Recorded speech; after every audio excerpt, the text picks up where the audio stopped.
Welcome dear student. आज हम बात करेंगे प्रिपरेशन ऑफ जेली पे। अभी पिछले क्लास में हम लोगों ने बात की थी प्रिपरेशन ऑफ जैम में, और आज हम बात करेंगे प्रिपरेशन ऑफ जेली की। और ये जो टॉपिक्स हैं, ये दोनों ही टॉपिक्स आपके थ्योरी और प्रैक्टिकल दोनों में ही हैं।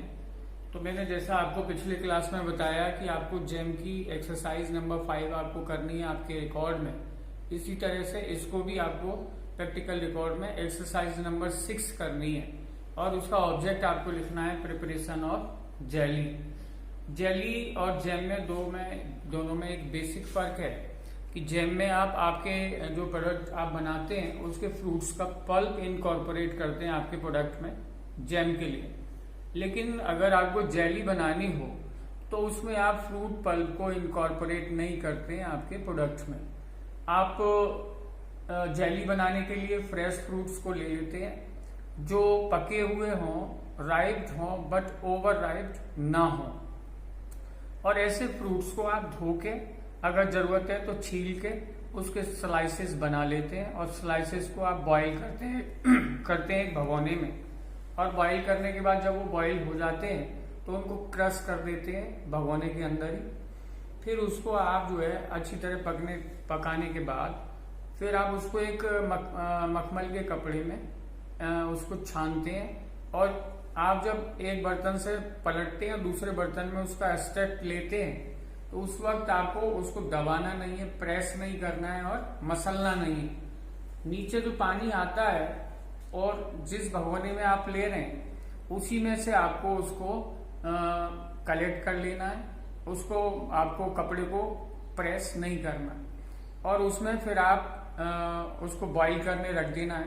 और बॉईल करके रख देने के बाद फिर चीनी उसके ऊपर बुरकनी है, शक्कर उसमें, शुगर उसमें ऐड करना है, और फिर चलाते रहना है।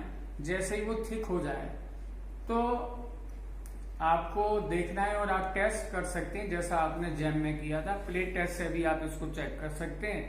और फिर जो जार हैं उनमें आप गरम जार को धो के सुखा के साफ करके, और फिर गरम ही जेली को आप पलट देते हैं, थोड़ा जार को ठंडा होने देते हैं और एयर टाइट सील कर देते हैं। और जेली का जो कैरेक्टर है वो मेन कैरेक्टर है ट्रांसपेरेंसी। एक अच्छी जेली ट्रांसपेरेंट होनी चाहिए, और अगर वो ट्रांसपेरेंट नहीं है, अगर आपने कपड़े में छानते वक्त अगर आपने उसको मसल दिया तो उसके अंदर जो ट्रांसपेरेंसी है वो खत्म हो जाएगी। और ट्रांसपेरेंसी के लिए रेस्पॉन्सिबल है पैक्टीन। तो हमें जेली बनाने के लिए ऐसे फ्रूट्स का चुनाव करना है जो फ्रूट पैक्टीन मिलता हो या खट्टे हो, जिससे जिनमें पैक्टीन मिलता है या खट्टे हैं तो जो ट्रांसपेरेंसी है वो उसमें आ जाएगी। अब बात करते हैं हम आपके टॉपिक के ऊपर। थर्ड ईयर का ये टॉपिक है एग्रीकल्चर थर्ड ईयर के बच्चों का paper first, post harvest management and value addition of fruits and vegetables. और exercise number 6, object preparation of jelly. Jelly, what is jelly?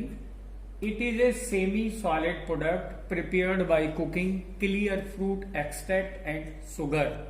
तो जेली एक सेमी सॉलिड प्रोडक्ट है जो हमें फलों को पका के और उसका एक्सट्रैक्ट निकाल के, क्लियर एक्सट्रैक्ट निकाल के, और उसमें शुगर मिलाने से जो प्रोडक्ट बनता है वो जेली कहलाती है। Pectin is the most essential constitute of jelly making. जैसा मैंने आपको बताया कि पैक्टीन रेस्पॉन्सिबल है अच्छी जेली बनाने के लिए, और वही रेस्पॉन्सिबल है ट्रांसपेरेंसी के लिए। A perfect jelly should be transparent and firm enough to retain a sharp edge when cut but soft while pressing। जब आप उसे निकालेंगे तो एक शार्प एज किनारा बनेगा, और जब आप उसे दबाएंगे तो सॉफ्ट लगेगी आपको। Fruits rich in pectin as well as acid are suited for jelly making. जैसा मैंने आपको बताया कि जो फ्रूट्स में पैक्टीन की मात्रा अधिक है या जो खट्टे हैं उनको आप फ्रूट जेली बनाने के लिए इस्तेमाल कर सकते हैं। Fruits suitable for jelly making: guava, mango, karonda, sour apple and सोर ग्रेप्स। इनसे आप जेली बना सकते हैं। Recipe: fruits 2.5 kg, fruit pectin extract 1 kg, sugar depend upon pectin test, और citric acid 1 to 3 ग्राम। और प्रोसीजर में अगर हम बात करें तो जैसा मैंने आपको बताया कि फ्रूट अगर आपने 2.5 किलो लिए और उनके धो के उनको स्लाइसेस बना के आपने एक भगोने में बॉईल करने रख दिया और स्लाइस बना के उनको पानी से डुबो दिया और डुबोने के बाद बॉईल किया और बॉईल करने के बाद एक कपड़े में छान लिया, तो जो एक्सट्रैक्ट आएगा वो 1 kg के करीब आएगा। और मैं समझता हूँ 750 ग्राम के करीब शुगर एनफ है, 750 से 1 kg के करीब। और साइट्रिक एसिड 1 ग्राम से 3 ग्राम। प्रोसीजर की अगर हम बात करें, the ripe but not over ripe fruits are selected and wash thoroughly for getting best jelly. जैसा मैंने आपको बताया, पके हुए फल, ज्यादा पके फल नहीं, ripe but not over ripe आपको चुनने और उसके बाद धो के आप अच्छी जेली प्राप्त कर सकते हैं उनसे। Slightly under ripe fruit are mixed as they gives acid content along with pectin, whereas ripe fruit added flavor। ऐसे फलों से आपको जो पेक्टिन है वो मिलेगा और फलों की सुगंध मिलेगी। Generally fruits for jelly making are not peeled but for orange and lemon the flavedo portion is remove to eliminate bitterness. Generally jelly बनाते वक्त आपको फलों को छीलना नहीं होता, लेकिन नींबू वर्गीय फल अगर आप यूज कर रहे हैं आपकी जेली बनाने में तो उसके छिलके को आप हटा दें। अगर आप नहीं हटाएंगे तो कड़वापन आ जाएगा। The fruit are cut and water is added to cover up the fruit slice and cooked for extraction of pectin. फलों को आपने स्लाइस बना लेना है, काट लेना है और बर्तन में पानी से भर देना है और उसके बाद उन्हें उबालना है जिससे पेक्टिन अलग हो सके। For good results the heating of fruit should be long as it lose about half of strength for jelly. फलों को उबालते वक्त उसको धीमी आंच पे लंबे टाइम के लिए पकाएं जिससे पेक्टिन को अलग कर सकें। The fruits are crushed and pressed while cooking. और जब आप पका रहे हैं तो उस समय आप उनको कुचल दें, दबा दें फ्रूट्स को। The extract is filtered through चीज क्लॉथ विदाउट प्रेसिंग स्क्वाइजिंग। जब आप उसे उबाल लेते हैं, उनको क्रश कर देते हैं, उसके बाद कपड़े से उसे छान लें और छानते वक्त आपको ना प्रेस करना है ना निचोड़ना है। The pectin extract will not be clear if the fruits are pressed and squeezed. अगर आपने कपड़े को दबाया या निचोड़ा तो जो आपके पेक्टिन की ट्रांसपेरेंसी है वो चली जाएगी, ट्रांसपेरेंट जेली आपकी न होगी। The extract is now cooked on the fire and required sugar is sprinkled on the fruit extract while it is boiling. फिर आपने जिस दूसरे बर्तन में जो फ्रूट एक्सट्रैक्ट लिया है उसमें जितनी चीनी की आवश्यकता है, शुगर की आवश्यकता है, उतना आपको ऐड कर देना है और फिर दोबारा से उसको पकाना है। Occasional stirring is necessary to prevent sticky of the mixture to the side of pan. The mixture is concentrated rapidly to avoid destruction of pectin. आपको उसको चलाते रहना है जिससे वो जो पेक्टिन के अंश हैं वो आपके बर्तन के ऊपर, भगोने के ऊपर न चिपक जाएं। The mixture cooked for long become gummy. अगर ज्यादा लंबे टाइम तक आप बनाएंगे तो वो जो मिक्सचर है वो गमी हो जाएगा, स्टिकी हो जाएगा एंड लॉसेज इट्स फ्लेवर, और उसका जो सुगंध है उसमें भी लॉस होगा।